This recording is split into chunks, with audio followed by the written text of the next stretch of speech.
விக்கிரவாண்டி அருகே உள்ள வேளாண்மை விற்பனை கூடத்தில் சேமிப்பு கிடங்கில் வைத்திருந்த 10 கோடிக்கும் அதிகமான விவசாய விளைபொருட்கள் நீரில் மூழ்கி சேதம். கேழ்வரகு, மணிலா, திணை, சோளம் உள்ளிட்ட மூட்டைகள் மிதந்து சென்றதால் விவசாயிகள் வேதனை.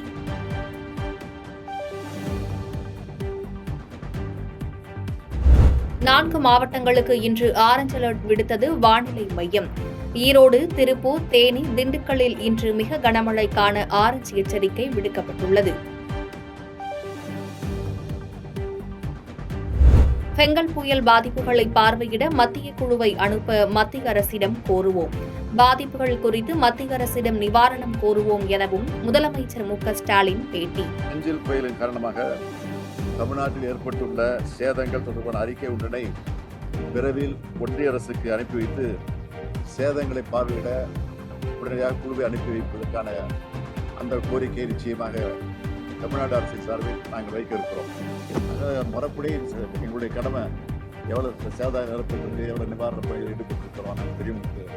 அது மக்கள் எவ்வளவுக்கு பாதிக்கப்பட்டிருக்கிறாங்க, விவசாயத்தை பொறுத்து எப்படிப்பட்ட தண்ணீர் மூழ்கி இருக்குது, அதெல்லாம் கணக்கெடுத்து நிச்சயமாக அனுப்பிச்சு வைப்பது எங்களுடைய கடமை. அது செய்ய வேண்டியது அவங்களுடைய கடமை. ஊத்தங்கரை அருகே சேதமடைந்த வாகனங்களுக்கு அரசு நிவாரணம் வழங்க வேண்டும். வாடகை வாகனத்தை நம்பியிருக்கும் ஓட்டுநர்களின் வாழ்வாதாரத்திற்கு உதவ வேண்டும் என எதிர்க்கட்சித் தலைவர் எடப்பாடி பழனிசாமி வலியுறுத்தல்.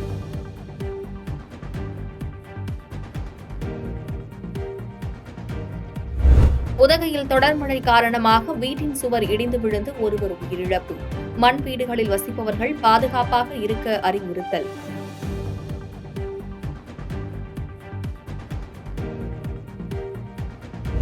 விழுப்புரம் செங்கல்பட்டு வழித்தடத்தில் வெள்ளம் காரணமாக நிறுத்தி வைக்கப்பட்டிருந்த ரயில் சேவை தொடங்கியது.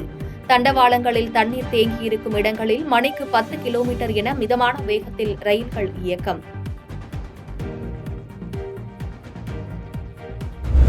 அரக்கோணத்தில் மின்சாரம் தாக்கி உயிரிழந்த சிறுவனின் உடலுக்கு அமைச்சர் மற்றும் மாவட்ட ஆட்சியர் நேரில் அஞ்சலி. சிறுவனின் குடும்பத்திற்கு ரூபாய் 4.5 லட்சம் நிதியுதவி வழங்கி ஆறுதல்.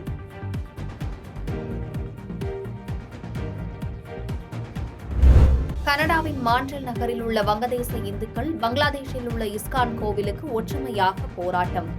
பங்களாதேஷில் உள்ள சிறுபான்மையினரின் உரிமைகளை மதிக்குமாறு இடைக்கால பங்களாதேஷ் அரசுக்கு அழுத்தம் கொடுக்குமாறு வலியுறுத்தல்.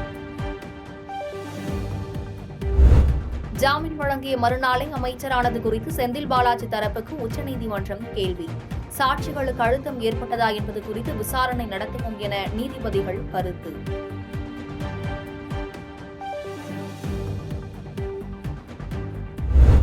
விழுப்புரம் மாவட்டத்தில் மீட்பு மற்றும் நிவாரணப் பணிகளை பார்வையிட்ட முதலமைச்சர் மு.க.ஸ்டாலின் மரக்காணம் பகுதியில் பாதிக்கப்பட்ட மக்களுக்கு நிவாரணப் பொருட்களை வழங்கி ஆறுதல்.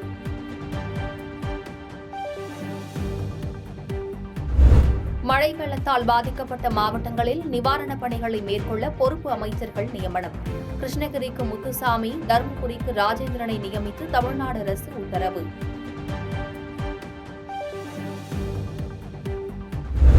ஆழ்ந்த காற்றழுத்த தாழ்வு பகுதியாக வலுவிழந்தது பெங்கல் புயல்.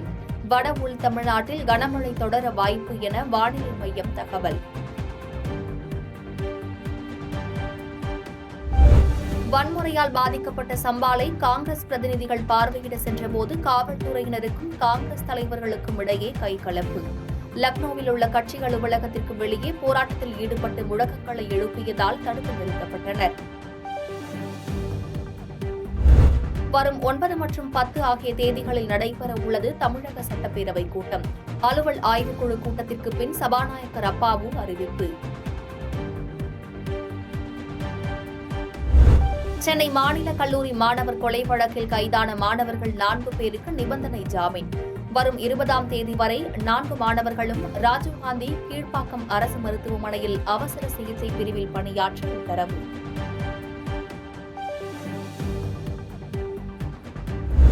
மேற்கு தொடர்ச்சி மலைப்பகுதிகளில் மிக கனமழைக்கு வாய்ப்பு இருப்பதால் எச்சரிக்கை. ஒகேனக்கல், சிறுவாணி பகுதிகளில் மிக கனமழைக்கு வாய்ப்புள்ளதால் சுற்றுலா பயணிகள் தகுந்த முன்னெச்சரிக்கை நடவடிக்கைகளை மேற்கொள்ள அறிவுறுத்தல்.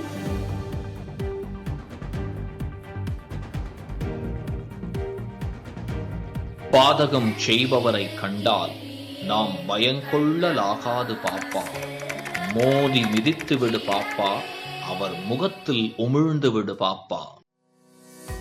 அண்மை செய்திகளை உடனுக்குடன் தெரிந்து கொள்ள இணைந்திருங்கள் இயம்நாடு தொலைக்காட்சியுடன்.